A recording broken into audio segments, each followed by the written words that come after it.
उच्चैरातीत धाम के धनी तथा उनके अभिन्न अंग लाडले प्यारे सुंदर साहब जी, आज मैं ब्रह्मवाणी की पूजन कैसे किया जा सकता है उसके बारे में दो शब्द बोलने जा रही हूँ।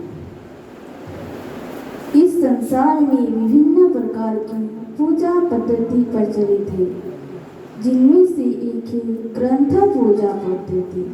हमारे श्री निजानंद संप्रदाय में भी बाह्य रूप से ग्रंथ पूजा का विधान है। हमारे श्री निजानंद संप्रदाय में मुख्य दो मूल धर्म ग्रंथ है, श्री वितक साहेब एवं श्री कुलजन स्वरूप साहेब। इन मूल धर्म ग्रंथों को ब्रह्मवाणी, श्रीमोबाणी, तारतम वाणी, ब्रह्म ज्ञान, तत्व ज्ञान, सोसमवेद इत्यादि नामों से भी जाना जाता है। हमारे श्री निजानंद संप्रदाय में इन्हीं ब्रह्मवाणी की पूजा परब्रह्म को ज्ञानमय स्वरूप मानकर की जाती है। विभिन्न धर्म ग्रंथों में परब्रह्म को ज्ञानमय स्वरूप माना गया है।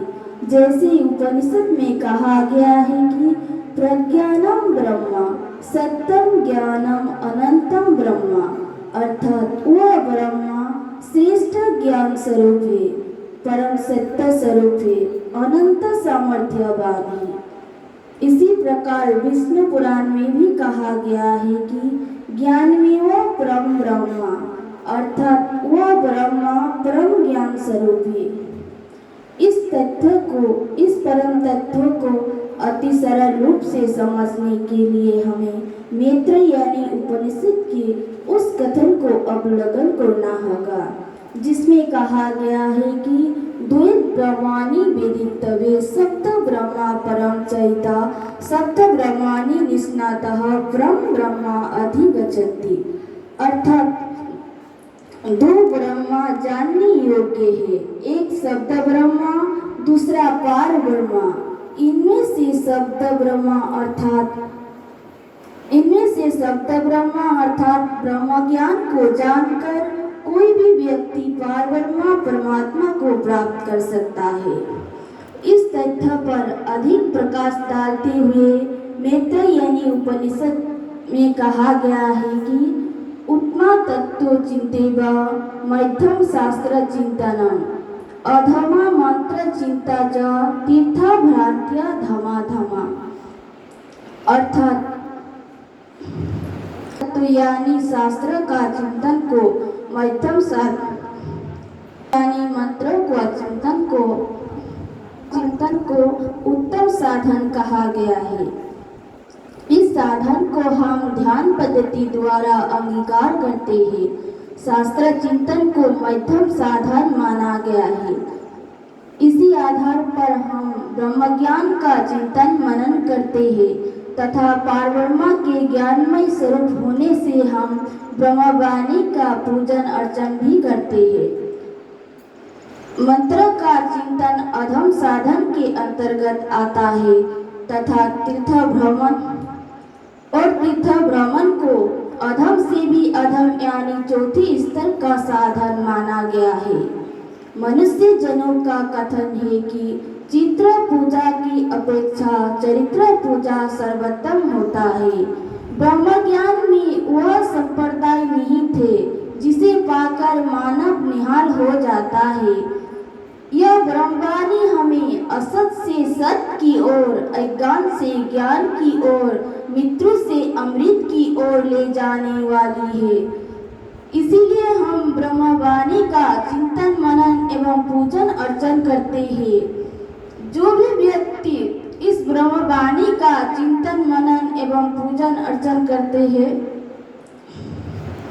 श्रद्धापूर्वक चिंतन मनन एवं पूजन अर्चन करता है, उसके हृदय में निसंदेह प्रेम की रसधारा बहने लगती है। प्रेम की ऐसी विशुद्ध अवस्था में ध्यान की राह अपनाकर पारब्रह्म का दर्शन भी किया जा सकता है। जैसे प्रारस्थित में कहा गया है, कुलजम स्वरूप ग्रंथ को नित्य सेवे जो कोई, पूरन प्रेम जो उपजे सत्वर दर्शना होय। वस्तुतः हमारे श्री निजानंद संप्रदाय में ब्रह्मवाणी श्री कुलजम स्वरूप ग्रंथ को अक्षरातीत पारब्रह्म का कलेवर ही माना जाता है। श्री कुलजम ग्रंथ में निहित 14 ग्रंथों को अक्षरातीत पारब्रह्म के 14 अंगों का प्रतीक माना गया है। इसलिए ब्रह्मवाणी के रूप में अक्षरातीत पारब्रह्म के दिव्य स्वरूप की भावना लेकर ही हम ब्रह्मवाणी की विधिवत आरती पूजन इत्यादि करते हैं। इस संबंध में प्रेम सखी जी ने बहुत ही सुंदर भाव से शिव पूजा नामक ग्रंथ में वर्णित किया है कि आरती अंग चतुर्दश केरी 5 स्वरूप मिल एक भैरी रास चरण प्रकाश बिंदुरिया खटरितु घुटन कलश जंगन की सानंद कमर कर गिरंतन सोए नाभि खुलस उदर खिलवत की हृदय तबा कंठ सागर छावी मुख सिंगार नासिक सिंधी श्रवण मार्फत नयन सुक्यामत नमा 14 अंग मिली एक धनी के अक्षरातीत के अंगों के स्वरूप इस तारतम वाणी के वचनों में अक्षरातीत पारब्रह्म ब्रह्मात्माई दिव्य परम धाम की पहचान विस्तार पूर्वक दी गई है। यह तारतम वाणी के समस्त मानव के आत्म कल्याण के लिए हुआ है। जो भी व्यक्ति इस तारतम वाणी के वचनों को आत्मसात कर ध्यान प्रेम की राह अपनाएगा उसे शाश्वत सुख एवं अखंड मुक्ति की संदेह हो जाएगी। इसी प्रकार तारतम वाणी में कहा गया है कि इन बधाम धनी साथ सहित ये देखो तारतम को उदास धनी लाए कारण साथ बोलो श्री प्राण